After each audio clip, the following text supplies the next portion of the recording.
Procurei Saber de hoje vai conversar com o autor Doni Ferreira sobre o livro infantil Dane-se o Lobo. Doni, seja muito bem-vindo ao nosso programa, um prazer receber você. E esse título do seu livro é muito interessante, né? Isso.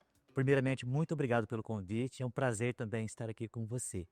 Isso, o Dane-se o Lobo, o título, né? O título é atrativo, a capa do livro ficou muito bonita, ficou atrativa também. E é uma provocação, né? Eu até explico no início do livro que dane-se não é um xingamento, Sim. né? O dane-se é o afaste-se. Lobo, se afaste de mim, vai para outro lugar. Sim. E ele conta que história, né? Porque quando você fala de lobo em história infantil, já remete a Chapeuzinho Vermelho e algumas outras histórias, Três Porquinhos, por exemplo, onde sempre tem um lobo mau. Isso. Então eu sempre escrevo com propósito. Então esse livro aqui, ele nasceu de quando eu fiz uma pós-graduação em inteligência socioemocional. Que legal. Então eu verifiquei que os livros que tratam desse assunto, inteligência emocional, Uhum. são livros muito densos, que oferecem uma certa dificuldade para o leitor comum se aprofundar na leitura. É um livro que o leitor chega ali na 20ª página, 30ª página, ele quer desistir. Então a minha intenção, o meu propósito foi esse, escrever um livro sobre inteligência emocional que fosse atrativo para o público em geral, e principalmente para os adolescentes, né. Então eu abordo a inteligência emocional, as emoções básicas, a partir do comportamento dos protagonistas das histórias infantis e infanto-juvenis. Que legal. Quando você fala de lobo, né, quando as histórias infantis e infanto-juvenis, por exemplo, elas trazem muito simbolismo, né. Então quando você fala de lobo, dane-se o lobo, você está fazendo uma alusão, por exemplo, a algumas questões, vividas pelo público infantil e infanto-juvenil? Sim, eu criei o texto também com o seguinte 2 paradigmas, né, o adulto que lê e a criança que escuta. Então desde o início do livro, eu abordo isso, o pai lendo para a criança e a criança ouvindo, e isso estendendo até a pré-adolescência. O pai lendo antes do filho, né, e encaminhando o filho com a leitura. E sim, eu trabalho com a simbologia, a referências bibliográficas, depois eu comento com você também sobre isso. E eu pego lá, eu trabalho medo, né? Por exemplo, medo, os Três Porquinhos, eu começo em Três Porquinhos. Então, Três Porquinhos, Chapeuzinho Verdelho, Chapeuzinho Amarelo, que é da autoria do Chico Buarque, muita gente não conhecia, não conhece, né? Então, falo de medo também, que é um medo mais subjetivo. E depois eu dou um salto para Peter Pan, né? Que já é na pré-adolescência, já praticamente. Zezé do Meu Pé de Laranja Lima, eu trabalho o tema da tristeza. E depois eu trabalho com o Pequeno Príncipe e Poliana. A Poliana eu trabalho o tema alegria. Ai, que legal. Conta um pouquinho a história desse livro, Dane-se o Lobo. Eh, então, aí, por exemplo, eu trabalho dane-se o lobo, a construção da casa emocional. Tá, Então eu faço uma analogia, os Três Porquinhos começam construindo casas. Então, entendi. a casa de palha, a casa de madeira, e aí a casa de tijolos. E eu lá estabeleço uma analogia, que a casa física eu construo com tijolos, com laje, com telhado, com telhas, né, com materiais palpáveis. Uhum. E a casa emocional, a construção da casa emocional é de elementos abstratos, sentimentos, emoções. Então, como os Três Porquinhos, a trajetória deles era recolhendo material para construir a casa, eu também eu espalho materiais ao longo do livro, Uhum. valores, emoções, para que o jovem comece a ler o livro e vá catando esses elementos para formar a casa emocional. Então, entre os tijolos, empatia, resiliência, prudência, criatividade. Todos esses sentimentos, né. A gente pode pedir para você ler um trechinho pra gente? Sim, como eu falei de casa, né, eu vou ler uma parte do finalzinho que eu Tá acho bom. interessante, porque eles vão construindo a casa e essa analogia com a casa física e a casa emocional. Legal. Então chama Voltar a Casa. Uhum. Volta-se a casa quando se lembra de que precisa de um caderno, de um documento, retorna-se para pegar uma mochila ou um lanche, volta-se a casa para apanhar o guarda-chuva, um agasalho, uma ferramenta, ou seja, volta-se a casa para buscar algo e retomar o caminho, seja dos estudos, lazer ou trabalho. Volta-se a casa para buscar algo porque é lá que está guardado tudo o que preciso para ir levando a vida. Voltar à casa emocional. Assim, da mesma forma que se retorna à casa física, podemos também voltar à casa emocional, porque é nela que estão armazenados os meus pertences emocionais, como sentimentos, valores pessoais e forças emocionais. O interessante é que posso voltar à casa emocional sem sair do lugar. Posso estar na escola, na faculdade, no trabalho, e em questão de segundos posso dar um pulo até a casa para catar o que eu necessito, né? Pegar o que eu necessito. Legal, bem interessante. Isso. Isso, na verdade, esse trecho, ele busca uma reflexão. Que reflexão, quando você escreveu, você pensou em levar o leitor? Então, como eu trabalho todas as emoções Hum. básicas, então, por exemplo, o meu pé de laranja lima com o Zezé, é um Uhum. capítulo muito interessante porque eu trabalho o tema da tristeza. A cada capítulo, você citou agora no começo, E algumas histórias aí infantis, então estão todas nesse livro. sim, Cada capítulo é uma história diferente. sim. Ah, que legal. É, e é até interessante, né, para eu não me esquecer disso mais adiante, Uhum, eu trabalho com chapéus, uhum. né. Então, por exemplo, a primeira história, são 3 chapéus, que são os 3 porquinhos. Depois tem o chapeuzinho vermelho, o chapeuzinho amarelo. O Peter Pan, por exemplo, é um chapeuzinho com penacho, né. O Pequeno Príncipe é o cachecol, ele não tem o chapéu, mas ele tem o cachecol. Uhum. A Poliana é o chapéu de palha, né. Ai, que legal. Então, o único menino sem chapéu é o Zezé do Meu Pé de Laranja Lima. É o Zezé. Então, como você criou o gancho aí para eu falar de cada capítulo, Uhum. então sim, os 3 primeiros capítulos eu falo do medo. Então, Entendi. medo do lobo mau, que é os 3 porquinhos. Hum. A Chapeuzinho Vermelho, ela já não tem medo do lobo mau, então por isso que ela cai nas lábias do lobo, né. Uhum. Chapeuzinho Amarelo é um lobo imaginário, ela criou o lobo dentro da mente dela, então só ela é capaz de resolver essa situação, de ir, né, se afastar do lobo. O Peter Pan é o medo de crescer, Uhum. então eu trabalho todas essas questões, né, e depois trabalho alegria com Poliana, eu trabalho aversão com o Pequeno Príncipe e a tristeza com o Zezé do Meu Pé de Laranja Lima.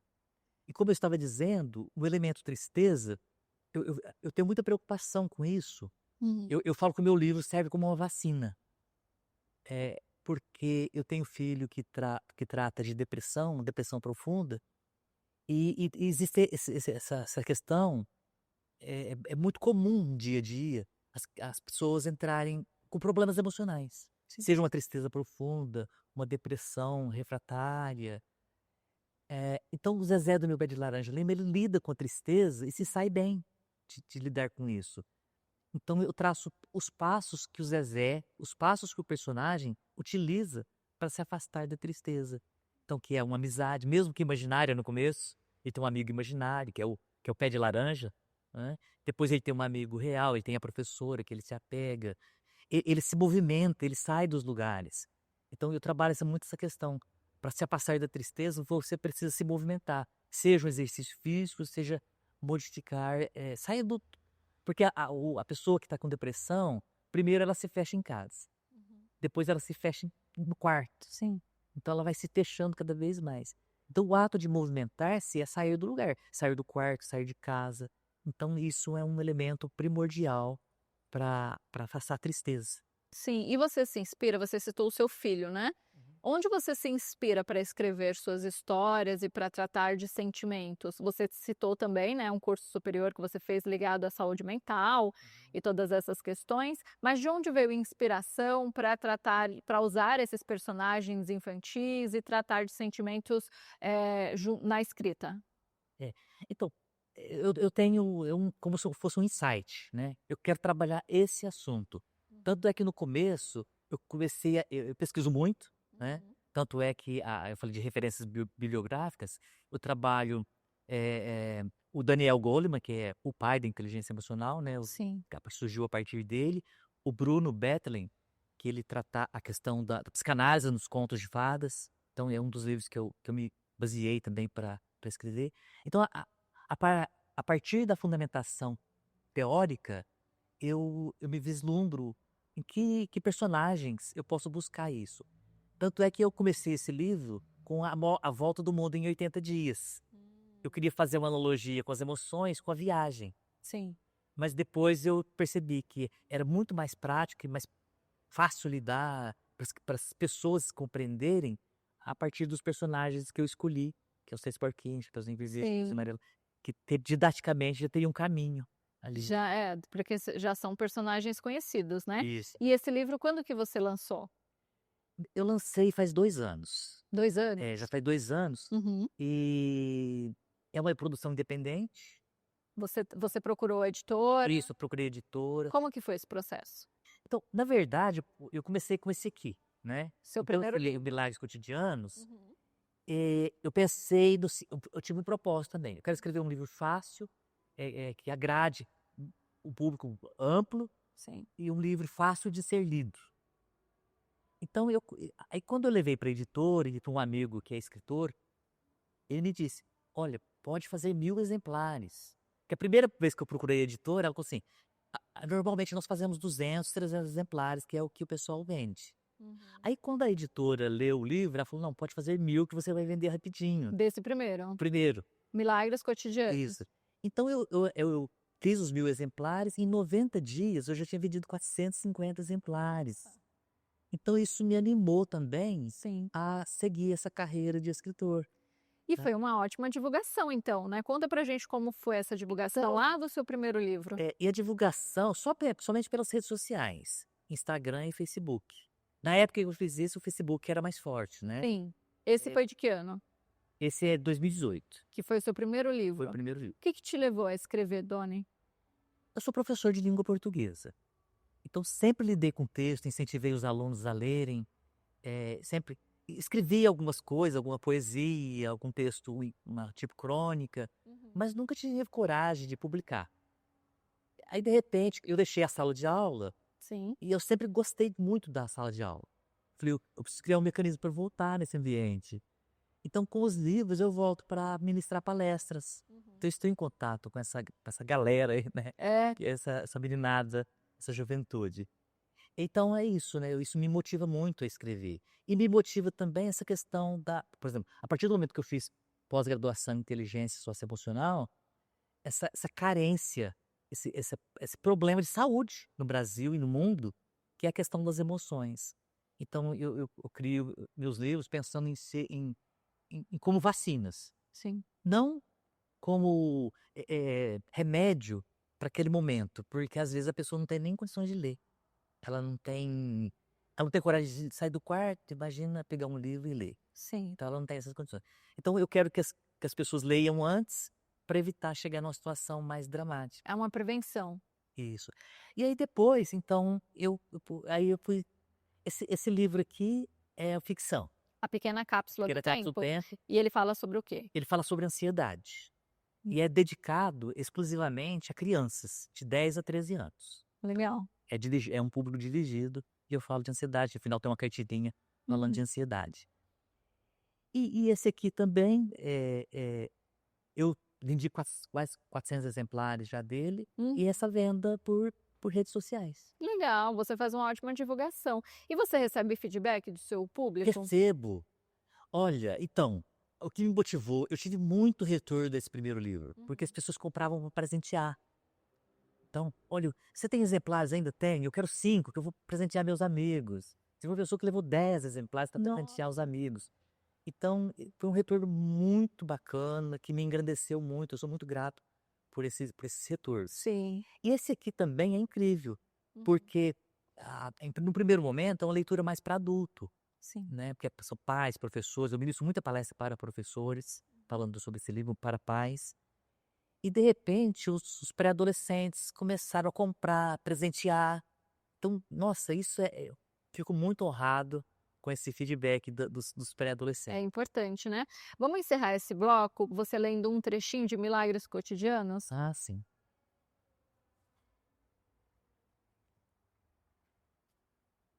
O milagre de distribuir elogios. A nossa sociedade nunca valorizou devidamente o ato de elogiar. Os aplausos para aquilo que é bem feito sempre foram modestos. Parece que ninguém faz mais do que a obrigação. Aliás, é assim que muitos respondem ao fato de nunca se dedicarem à tarefa de enaltecer o que o outro faz. Valorizar o outro é premissa fundamental para quem deseja criar filhos saudáveis. Filho, você é maravilhoso. Filho, você é inteligente, você é capaz. São tipos de falas que reforçam a crença de identidade positiva nas crianças. Elas ganham confiança e sentem-se seguras para seguirem adiante. Aprenda a elogiar os atos que as crianças praticam desde a mais tenra idade, dizendo que amarraram direitinho o cadarço do tênis, que escovaram muito bem os dentes, que o desenho ficou bonito. E aí eu vou falando isso. E no final do capítulo, faça algo para o milagre acontecer.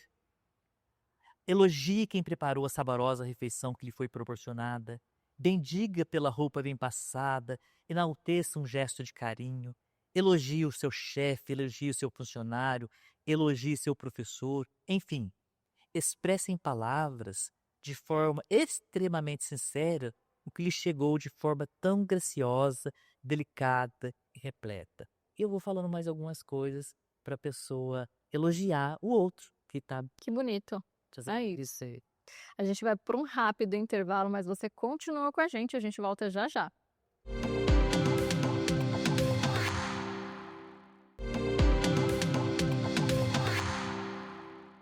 Voltamos para o segundo bloco do Cultura e Saber e hoje a gente está conversando com Doni Ferreira, ele que tem um livro muito interessante chamado Dane-se o Lobo, voltado para o público infantil e que trata, né, Doni, de sentimentos, assim como todos os seus outros livros.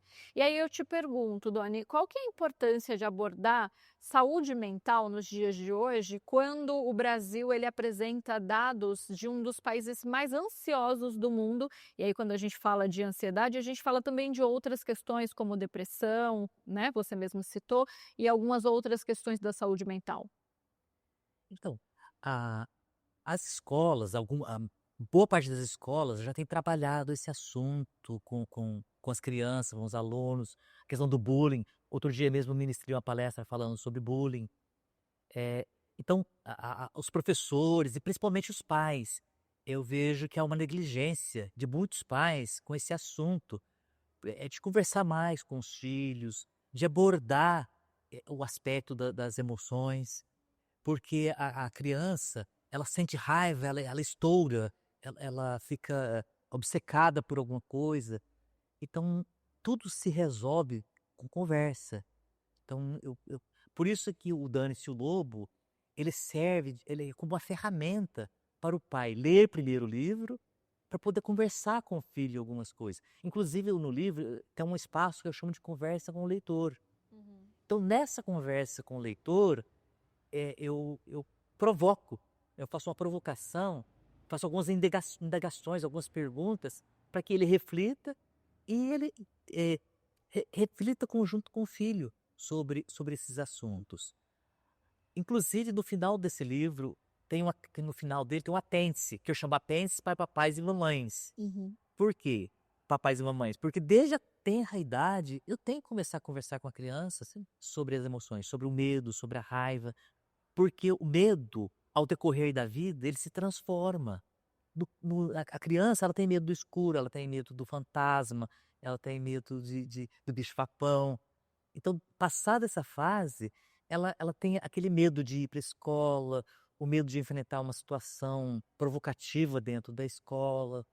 Então, os medos vão evoluindo, né? Conforme a criança cresce, existe uma evolução Uhum. de todas as emoções, do medo, da tristeza. Porque a criança, quando ela fica triste, é rapidinho, rapidinho ela sai daquele estado. Uhum. Então, é uma brincadeira, um outro coleguinha chamando, ela já sai daquele estado de tristeza. Agora, a partir da pré-adolescência, da adolescência, é mais difícil você tirar a criança, o pré-adolescente, de uma situação de estresse. Eu chamo de uma situação de estresse. E a inteligência emocional, ela serve para isso, para proporcionar ao indivíduo um equilíbrio emocional, Sim. para que ele consiga sair do estresse de forma o mais rápido possível. Eu comparo com a noite de sono, porque você está exausto durante o dia, você está estressado com todas as situações que você ficou envolvido durante o dia. Mas aquela noite de sono, repara, então você volta no dia seguinte, você amanhece tranquilo, calmo, você se livrou daquela situação de estresse. Sim. E no dia a dia, nós precisamos ter esse equilíbrio emocional para nos livrarmos da situação de estresse o mais rápido possível. E eu cito também na escola, porque existem os provocadores, não só de bullying, mas outros tipos de provocações. Uhum. Então, a criança, eu mostro como a criança pode se evitar essas situações de aproximar dos provocadores, de afastar daquela situação de provocação. Você que já estudou, né, sobre saúde mental, e aí falando sobre provocadores, né, porque a gente sabe que tem a criança que ela sofre o bullying e tem a criança também que ela causa o bullying. Como lidar, né, e aí eu vou te perguntar, você também, né, como docente, como lidar com essas crianças que causam bullying, que são esses provocadores, e ensinar ali, de fato, essa conscientização sobre o que vai causar de dor no amiguinho, no outro? Tá? Essa situação é uma das mais complexas na sala de aula, porque às vezes o professor ele está numa sala com 30 alunos, às vezes até mais. Às vezes ele demora a perceber uma situação de bullying. Uhum. Então, por isso que quando eu ministro palestra, eu falo que o aluno, quando ele perceber uma situação de bullying, pra ele comunicar ao professor, comunicar ao pai, porque o pai entra em contato com a escola, com o professor, para verificar como se passa essa situação. Então, primeiro eu mostro que aquele que está sofrendo bullying, ou aquele que está testemunhando o bullying, como ele deve agir, né? Procurar um adulto, seja o professor, seja o pai, seja a diretora da escola, para tentar comunicar essa situação que está ocorrendo. E em relação ao provocador, é isso que você falou, é conscientizá-lo de que aquela atitude dele não está sendo benéfica nem para ele, porque às vezes ele acaba sofrendo com aquilo também. Sim. Ele provoca, mas no íntimo às vezes existe um sofrimento em relação àquilo que ele está provocando. Sim, você já levou os seus livros para escolas, para fazer roda de conversa ou nas próprias livrarias, bibliotecas? Sim, é como eu disse para você, esse aqui é uma lei de incentivo.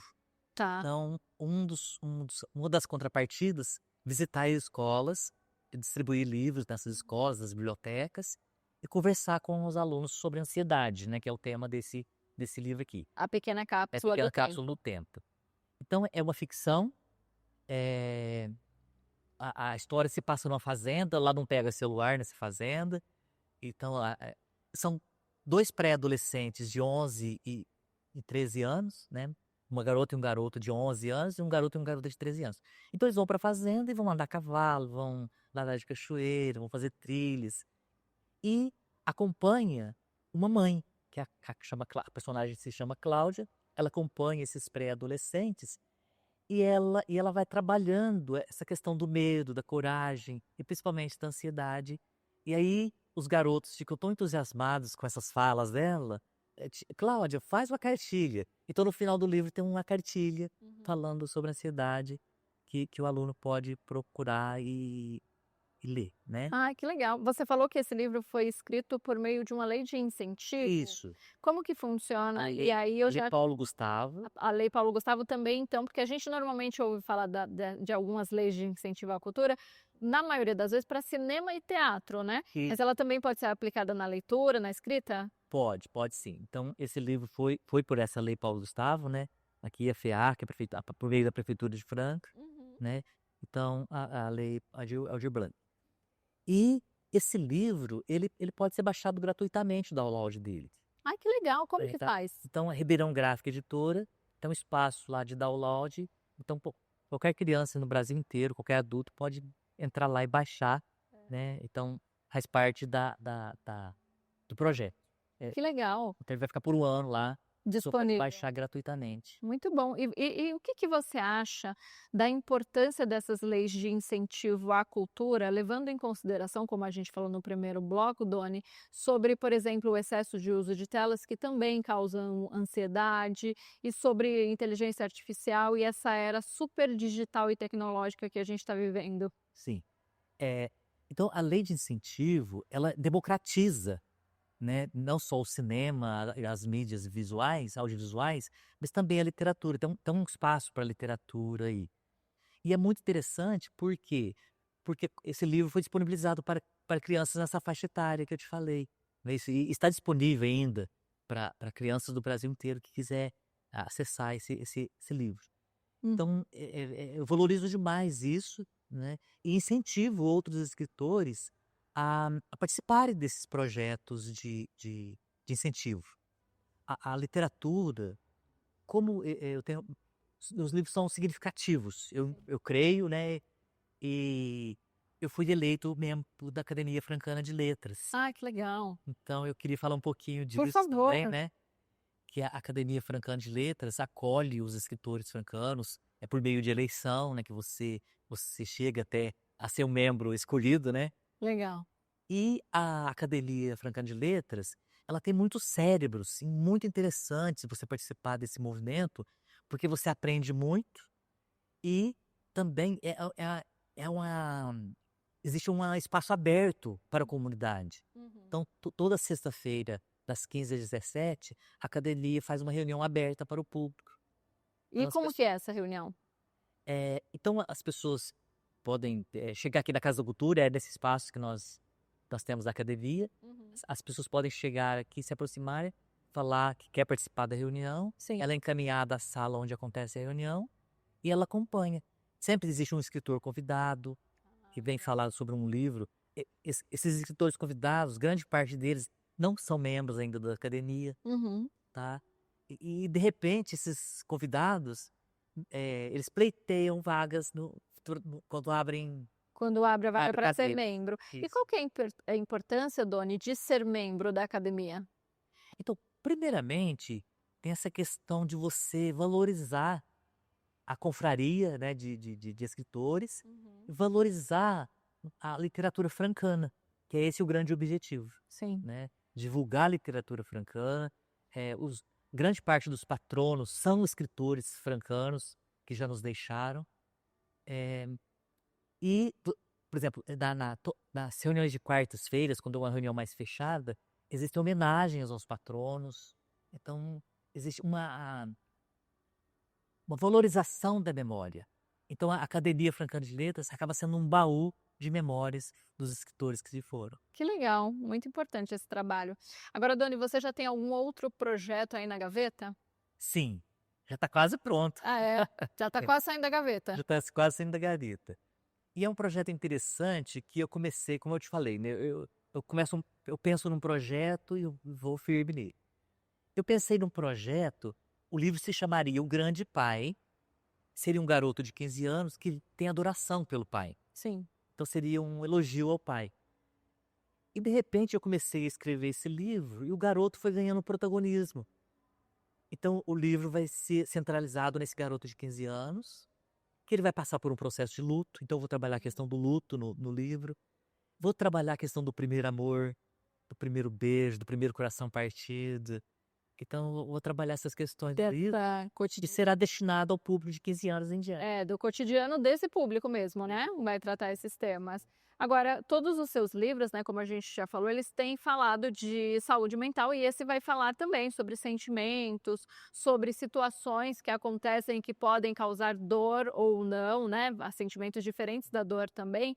E no começo a gente falou de ansiedade, depressão. Você acredita que essas questões emocionais, elas são evitáveis? Por exemplo, com conversas entre filhos e pais, como você falou, né, no início do nosso programa, com leituras que falam sobre sentimento e talvez a criança e o adolescente se identifiquem com o que está escrito ali. Sim, acredito muito nisso. Porque hoje a tela, né, o celular toma muito tempo de todas as pessoas. Então as pessoas ficam ali passando no feed, né, procurando notícia, procurando vídeo engraçado, procurando Uhum. música, procurando alguma coisa. E, na verdade, eh, elas deixam de lado as outras pessoas. Às vezes você vai num restaurante, a pessoa, tá o casal lá, um tá olhando o celular, a mulher tá olhando o celular e o marido ou o namorado tá olhando o dele, não é isso?